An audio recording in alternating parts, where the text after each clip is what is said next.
So how did you first get into DJing then? So I first got into DJing was when I was around 12 years old. I remember watching music videos on YouTube of people DJing, and that is something that captivated me. So that's one thing that got me into wanting to learn how to DJ. Another thing that got me into DJing was watching videos on YouTube many years ago. It was listening to like trance music and like house music at the same time. So it was kind of like music and then watching people DJing.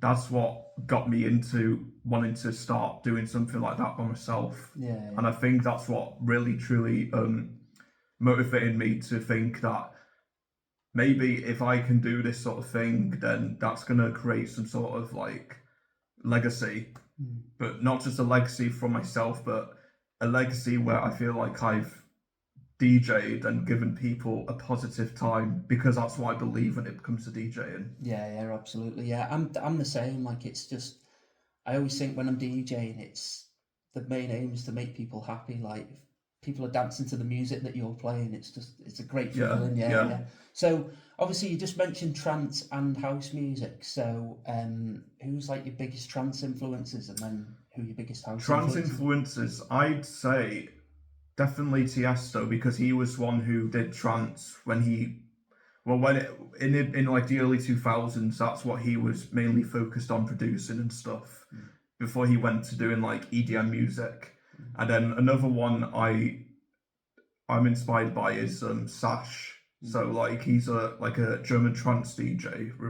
He's mostly famous for songs like Ecuador and Encore une fois, I think that's what it's called. Yeah, that one. It's quite hard to pronounce, but I got there. I mean, and basically it's them sort of music that I kind of grew up listening and vividly remember at the same time. And then another one I'm very inspired by is obviously Sandstorm. I mean, everyone's probably heard that in their life. So, and I mean, it's probably one of the most recognizable like trance tunes that you can think of, basically. So yeah, definitely, yeah. And what about your house influences? House influences, mainly with me, I'm very much of a 90s to 2000s like house influence. So basically you've kind of got like David Morales, so basically where he kind of makes like this sort of like classic house, for example, and then it's kind of like that sort of like melody that goes along with it. So it's kind of like a very catchy type, and that's what I mainly like about his sort of music. But then it's also I also like the modern type of house as well, but then there's also like the house and the EDM, which is kind of like combined at the same time, pretty much. So then you've got kind of like I kind of grew up with like Galantis and then Camel Fat. I mean, Camel Fat is definitely one of them that has influenced like my style and like my personality when it comes to music, of course. Yeah, because it's kind of like Camel Fat stands out when it comes to their production of music. I feel like there was a bit of like a crossover sort of, maybe as we were growing up, it was sort of like, as you say, the EDM, so you got like Swedish House Mafia, Avicii, and then I think a lot of people sort of like teetered off that and then went into the house bit, and as you said, like Camel Fat, and then it went from there. So you're a producer as well, so are you producing like trance, house? Yeah, I'm producing trance mainly at the minute. I'll probably be producing house probably next year, as far as I can go into detail. But at the minute, I've been working on 2 trance tracks I have, and it's kind of like going into production. It's definitely something that is a great learning experience as you go along. I believe it's also having the patience to kind of learn as well, because I feel like patience, obviously, when it comes to learning something, is often leading to like more rewarding outcomes by the end of it, basically. So it's not like you want to kind of like rush or anything, or like basically be in a bit of a hurry or stuff, because that was something I kind of struggled with at first. But then I kind of had to say to myself, well, you know, like there's always time and time. It's not like it's a competition or anything. So it's not like basically if you're going to rush, is that you're going to obviously have some sort of popularity out of it or anything. It's more of the fact of basically taking time to obviously produce and obviously go over anything that needs to be adjusted. So yeah, I feel like a lot of times now there's producers that just sort of come on the scene. They want a track straight away, like completely finished, dead quick. Yeah. And they don't sort of want to like master the craft of it. Whereas that takes time. Like I'm still learning to produce every day, and it does take a long time, but you've got to enjoy the process as much as the end product. Yeah. I mean, it's like that's like the whole point of it, like enjoying the process, and then obviously enjoying listening to the music as much as you can, even though it might sound it might make you a bit fed up having to hear the same thing over and over, but like that's the whole point of it, like, because you have to kind of like make the adjustments when you know something's not right. Then obviously the door is there for it to be approved on, basically. So 100%. Yeah. So what are your dreams and aspirations in your music career? My dreams, I definitely want to do gigs. That's definitely something that's something I'm really kind of looking to do. And I mean, it's kind of like building up that sort of confidence, definitely to a point where basically you've got this sort of like legacy. And when I'm talking about legacy, I'm not just talking about my own, I'm talking about basically a legacy where my music and obviously my shows can have a real impact on people, basically a positive impact. I think that's something that I always think about as a sort of a goal, basically. Yeah. And it's kind of like when you reach that goal, it's definitely worth it at the end, 100%. Because then you kind of feel like there's something that I've majorly accomplished there. So yeah, absolutely. Yeah. So I wanted to ask you about your radio show on E.Port Radio. How did that come about? So, believe it or not, I know someone.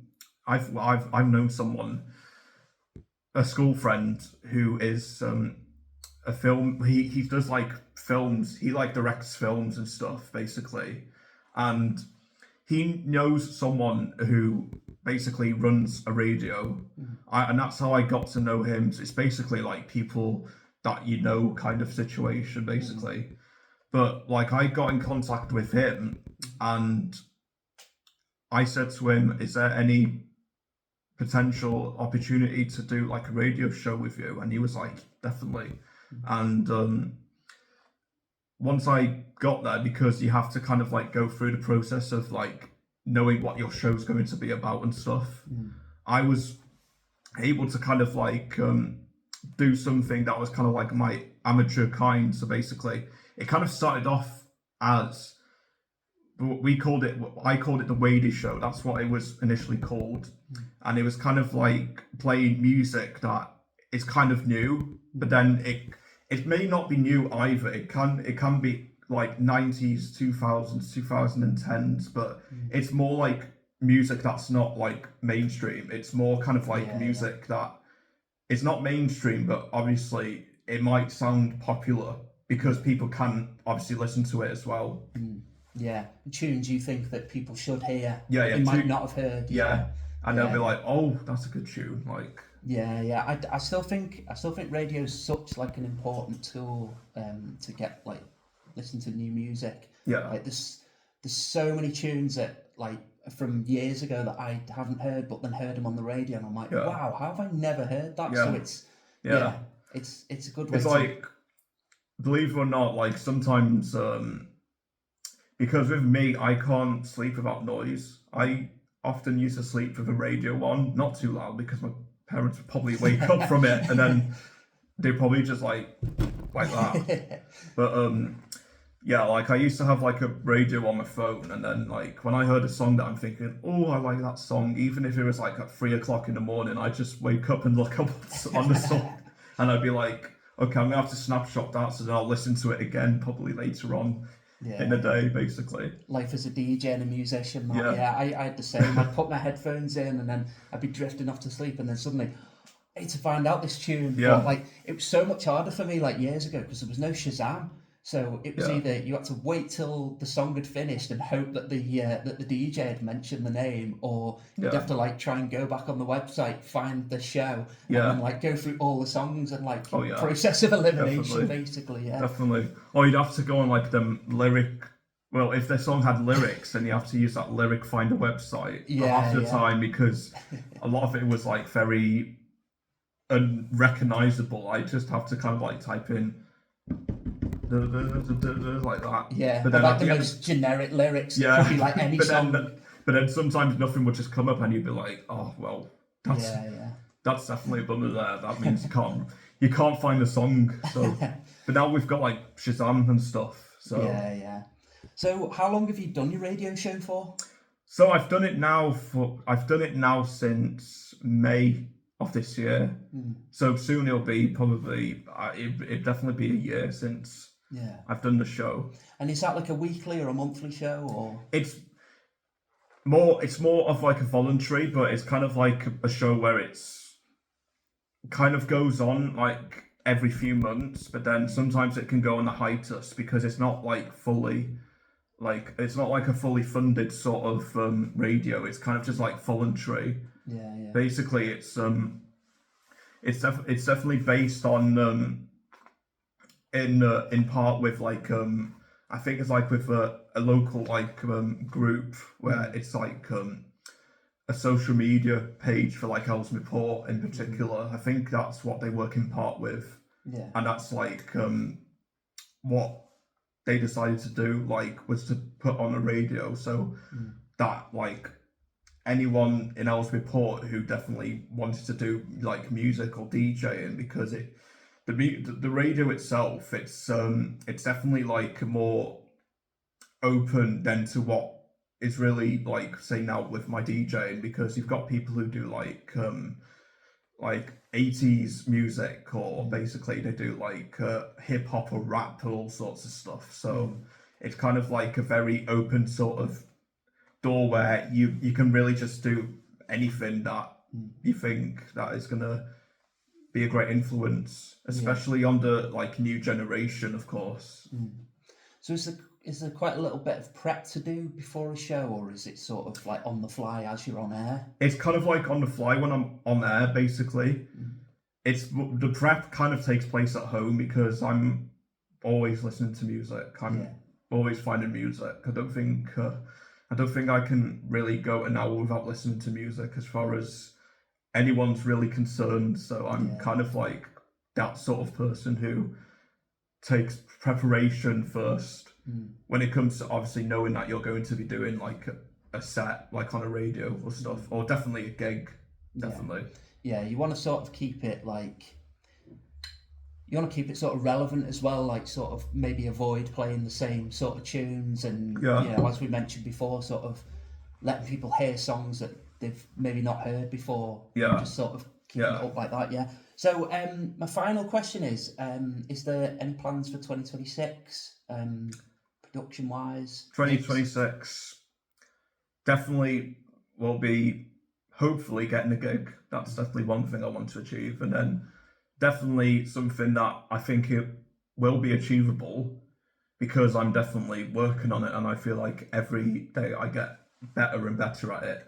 It's definitely to be releasing music, obviously, and hopefully at some point as well get any of my music, even new music of course, be able to get it like signed with a like major label or something, which would then be a massive like accomplishment, and definitely will help. Foot in the door. Brilliant. Great.